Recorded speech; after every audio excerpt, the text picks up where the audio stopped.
Voilà, Nature et Bien-être ce soir parle des AVC. Aujourd'hui, c'est la journée mondiale des AVC et les AVC n'épargnent personne, encore moins les femmes enceintes. Avant de recevoir Yasmine Damata et son invité, nous allons suivre ce reportage. On la définit comme la paralysie plus ou moins complète d'une partie de l'être humain. L'hémiplégie peut attaquer le côté droit ou le côté gauche du corps. Une hémiplégie, c'est un déficit de la moitié du corps. La moitié du corps concerne soit le côté gauche ou le côté droit, touchant le bras, et le pied et la face. Selon le neurologue, plus de 70% des malades atteints d'AVC ont une hémiplégie grabataire. Ce fort taux de maladies hémiplégiques est dû à plusieurs causes. D'abord, c'est parce que les facteurs de risque des AVC ne sont pas toujours bien recherchés et traités efficacement. Donc, il faut dépister ça. Ici, vous voyez, beaucoup de gens ne vont aux soins qu'après que la maladie soit installée. Donc, c'est le manque de soins préventifs. Certaines maladies du sang, par exemple, quand il y a trop de cholestérol, la sédentarité, les gens qui sont assis tout le temps à travailler, et puis commencent à prendre de poids, l'obésité, les gens qui fument, le diabète, beaucoup d'affections sont des facteurs de risque des AVC et donc facteurs de risque des hémiplégies. Mais il y a aussi les gens qui ne portent pas de casque, qui vont faire un traumatisme crânien, et ils vont tomber ils vont faire un choc, ils vont rentrer en coma et au réveil, il y a déjà l'hémiplégie qui est installée. Les causes d'une hémiplégie sont de deux catégories, les tumeurs et les AVC. Il y a des hémiplégies qui s'installent brutalement. Du jour au lendemain, ou d'une seconde à l'autre, vous avez vu la personne ce matin, vous l'avez vu ce midi, et puis on vous appelle 30 minutes après pour dire qu'il ne peut plus marcher. Il a fait la majorité de ce cas-là, où les situations brutales, ce sont les AVC qui sont à la base. Dans les cas où ça s'installe un peu, c'est-à-dire progressivement, où le malade sent le corps qui est un peu lourd, mais il arrive à marcher, et c'est au bout de 3 mois, 4 mois, 5 mois, il n'arrive plus à marcher parce qu'un côté est complètement déficitaire, il n'a plus de force dedans. Là, c'est souvent les tumeurs. La prise en charge du malade hémiplégique repose principalement sur le traitement de sa cause. Une rééducation adaptée est aussi associée afin d'améliorer les séquelles visibles sur le patient. Voilà, on se demande quand c'est la femme enceinte qui présente ces séquelles, comment est-ce qu'on la prend en charge. Yasmine Damata va revenir sur le sujet certainement avec vous, mesdames et messieurs. Yasmine, bonsoir. Bonsoir Agnat Bello. C'est un plaisir de vous recevoir encore sur ce plateau. Plaisir partagé. Vous rayonnez dans votre belle tenue orange. Je vous laisse présenter notre invité. Merci beaucoup Agnat Bello. Bonsoir docteur Richard Weze. Vous êtes neurologue. Avec vous, nous allons parler de l'AVC chez la femme enceinte, les manifestations et la prise en charge.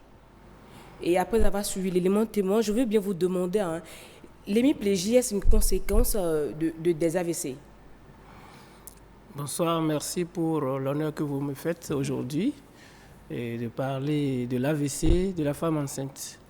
Ouais. Et à travers l'élément qui était passé tout à l'heure, mon cher maître l'avait bien souligné, l'hémiplégie est une conséquence de l'AVC. Et ça, c'est lorsque ça se vient brutalement que c'est plus en faveur d'un AVC. Voilà un peu ce que je peux répondre à ça. Alors, c'est quoi un AVC? Alors, un AVC, comme on le définit, c'est accident vasculaire cérébral. Il s'agit d'une souffrance du cerveau qui survient brutalement et qui est due à un défaut d'irrigation d'une partie du cerveau. Et irrigation, c'est un défaut d'apport du sang à une partie du cerveau. Oui. Et ça, c'est de deux sortes. Soit l'artère qui amène le sang vers cette partie est bouchée, et là on parle d'accident vasculaire cérébral ischémique, ou alors dans l'autre cas, c'est que l'artère est rompue et déverse le sang dans le cerveau qui comprime cette partie, voire entraîne la mort des cellules. Et puis on parle d'AVC hémorragique. Mais de tout ce que vous aviez expliqué, qu'est-ce qui peut amener une femme enceinte à faire un AVC? Alors, la femme enceinte, du fait de cet état, a subi des modifications physiologiques.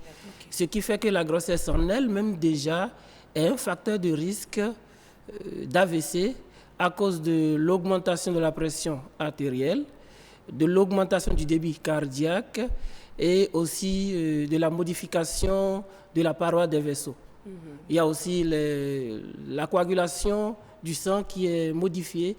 Tout ça là amène la femme à être un facteur, la grossesse à être un facteur de risque pour la femme enceinte. Si tu permets, Yasmine Damata, est-ce à dire que les gynécologues sont censés suivre aussi cet aspect chez la femme enceinte rigoureusement? Les gynécologues suivent parfaitement, ils connaissent parfaitement ces aspects, qu'ils suivent très bien et ils nous font appel dès que le besoin se fait sentir. Ils vous font appel dès que le besoin se fait sentir, mais à quelle étape de la grossesse la femme peut développer alors un AVC? Alors, l'AVC peut survenir à tous les mois de la grossesse. Mais c'est plus élevé le dernier mois, sinon la dernière semaine avant l'accouchement et les tout premiers jours après l'accouchement. Et les facteurs, il y a les facteurs en gros qui déterminent un peu la survenue de ces AVC chez la femme enceinte. Il y a ce qu'on appelle les facteurs non spécifiques qui ne sont pas liés forcément à son état de grossesse, mais qui sont liés à son antécédent, comme par exemple une femme, son âge qui est supérieur à 35, une femme qui est déjà diabétique, hypertendue, une femme qui est drépanocytaire, et une femme qui a déjà des problèmes de coagulation du sang. C'est autant de facteurs qui la mettent un peu en danger par rapport à cette pathologie. Donc, et il y a d'autres facteurs prédisposés, c'est ça? Oui, qui la prédisposent un peu à ça. Il y a d'autres facteurs qu'on appelle spécifiques qui sont liés à la grossesse, comme l'HTA gravidique, la prééclampsie. Bon, prééclampsie, ça s'entend par une tension qui est élevée pendant la grossesse et qui s'associe à la présence de protéines dans les urines lorsqu'on fait un dosage de 24 heures. Et l'autre facteur, il y en a plein, je vous cite juste les plus fréquents.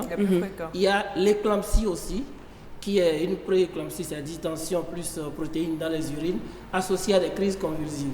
D'accord. Voilà un peu les facteurs. Bon, déjà là, il ne faut pas embrouiller les femmes enceintes. On revient de tous ces facteurs, avant qu'on en arrive à la prise en charge, est-ce qu'il y a moyen de pouvoir l'éviter ou du moins limiter les risques? Alors, il y a moyen de pouvoir l'éviter. Et je voudrais rassurer les femmes que de tout ce que j'ai cité, il y a le risque seulement de 1% de développer l'AVC. Donc, que les femmes soient rassurées. Ce n'est pas une hantise pour la grossesse, mais il faut en parler parce que quand ça survient, c'est quand même très grave, aussi bien pour la maman que pour l'enfant. Et je me rappelle pas de votre question. Bien sûr, la question c'est de savoir comment est-ce qu'on l'évite finalement. Pour l'éviter, c'est qu'il faut, dans un premier temps, lutter contre les facteurs de risque que j'ai cités, le diabète, le tabac, l'hypertension. Et lorsque, au cours de la grossesse, vous développez une tension, il faut un suivi qui est fait généralement par le gynécologue, qui détermine un peu le traitement à vous donner pour éviter que vous allez à des facteurs spécifiques dont je viens de parler, en fait. D'accord. Alors, allons directement à la prise en charge. Comment se fait alors la prise en charge des AVC chez la femme enceinte? Alors, la prise en charge, d'abord, il faut parler des signes, si vous voulez, si vous le permettez. Oui, allez-y. Et pour dire, les signes sont en gros les mêmes, hein, aussi bien pour une femme qui n'est pas en état qu'une femme en état. Sinon pour tout le monde. Et c'est résumé pour les profanes en un sigle qu'on appelle VIT. V qui parle de la voix, où vous cherchez à voir un peu la manière de parler de la personne en lui demandant de prononcer une phrase.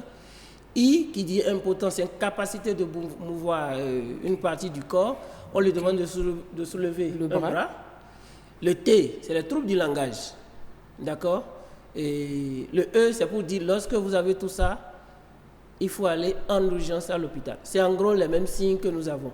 Il y a d'autres qui peuvent venir comme les maux de tête qui viennent de façon brutale, d'emblée maximale. et qui, quand même, font craindre un peu la survenue des AVC chez les femmes enceintes. Avant la prise en charge, je veux bien savoir à quelle étape on sait que la femme déjà fait un AVC au point de lui demander de vérifier si vie est bien respectée.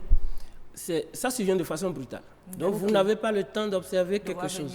Mais vous voyez la personne, et là, vous commencez par chercher les signes. Pour voir si ce n'est pas les voilà, exactement. Non, mais on se dit, à la maison, vous avez une femme enceinte qui est à côté de vous.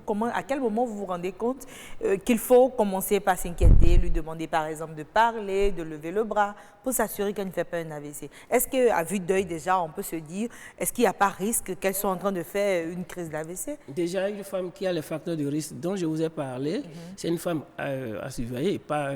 Mais on ne va pas lui poser la question tout le temps. Maintenant, lorsque vous sentez une femme, par exemple, qui a un visage déformé, il faut vous rassurer en cherchant les autres signes. En fait. Il faut qu'il y ait un signe qui vous alerte et vous cherchez les autres à la suite. Est-ce que trop de fatigue, c'est aussi un signe?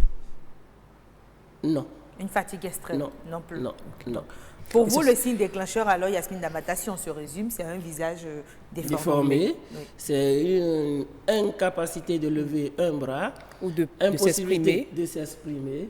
Voilà un peu. Ou alors, il y a d'autres où vous ne voyez pas bien, où vous voyez flou, qui peut vous amener à... Des bourdonnements?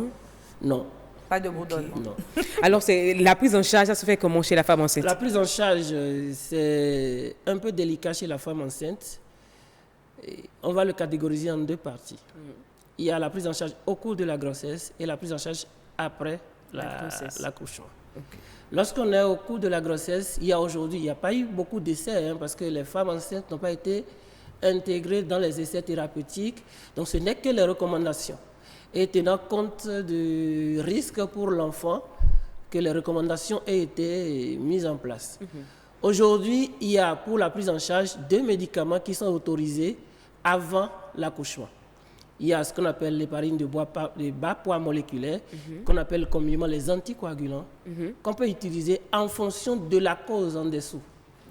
Et deuxièmement, il y a l'aspirine, qui est de préférence utilisée après le premier trimestre, où on n'a pratiquement pas de risque, et le risque de saignement n'est pas augmenté. Seulement que la dose à utiliser doit être diminuée par rapport à une femme qui n'est pas enceinte.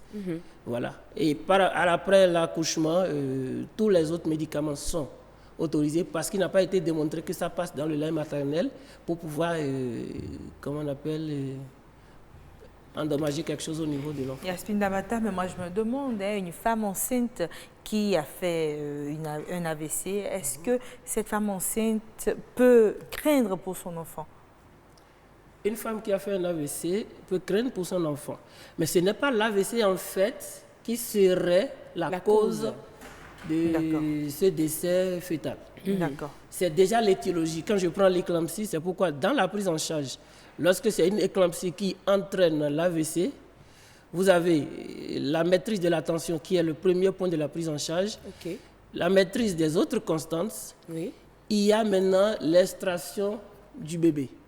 Qui est réservé aux obstétriciens qui ont des critères définis qui leur permettent de faire cette extraction. D'accord. Yasmine Damata, on va y revenir. Il nous reste à peine 30 secondes et vous avez le temps de conclure. Peut-être des conseils, docteur? Alors, lorsqu'on est une femme enceinte, il faut être rassuré que ce n'est pas d'emblée un risque. Il n'y a que 1% qui a été décrit. Lorsqu'on est diabétique, il faut se faire équilibrer ses constantes. Et en gros, se fait suivre par son obstétricien. C'est ça. Merci beaucoup, docteur, d'avoir répondu présent à notre appel. Agnès Bello, on peut dire à retenir que quand on est une femme enceinte et qu'on est prédisposé à faire des AVC, il faut suivre le cycle vie. Voici la femme enceinte vit vite. Oh, pardon, merci beaucoup, vite. Voici sa voix. C'est bien la voir, bien pour la prononciation. D'accord. Également... Agnès Bello, vous ne me donnez pas du tout du temps. Mais nos femmes enceintes. Mesdames et messieurs, ne vous inquiétez pas, on reviendra encore sur les AVC. On vous dira tout ce qu'il faut encore savoir.